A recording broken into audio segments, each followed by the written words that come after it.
తెలంగాణ ప్రజలకు నాయక నమస్కారాలు. నేను మీ ఆలూరి ప్రవీణ్ కుమార్. నేను ఈరోజు గురుకులాల మీద సబ్జెక్ట్ తీసుకోవడం జరిగింది. ఎందుకంటే చదువుకునే విద్యార్థుల మీద వ్యాఖ్యలు జరుగుతూనే ఉన్నాయి. వాళ్ళు జ్ఞానమైన విద్య అందుతలేదనే వ్యాఖ్యలు జరుగుతూనే ఉన్నాయి. ఎందుకు ఈ సొసైటీ పాలకులు జరుపుతున్నారు వీళ్ళ మధ్యలో చిచ్చు ఎందుకని ఈరోజు నేను సబ్జెక్ట్ తీసుకోవడం జరిగింది.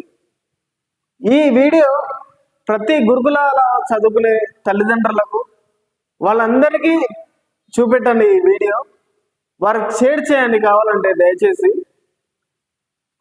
గురుకులాలు మొట్టమొదటిగా ఎందుకు పెట్టడం జరిగింది, దాని వెనుక ఏ భావజాలం ఉంది, ఎక్కడ ఏ ప్రజలకైతే విద్య అందతలేదో ఆ ప్రజలను మెజారిటీగా తీసుకోవడం జరిగింది. ఒక ఎస్సీ గురుకులాలు కానీ ఇట్లా రకరకాలుగా గురుకులాలు ఉన్నాయి కాబట్టి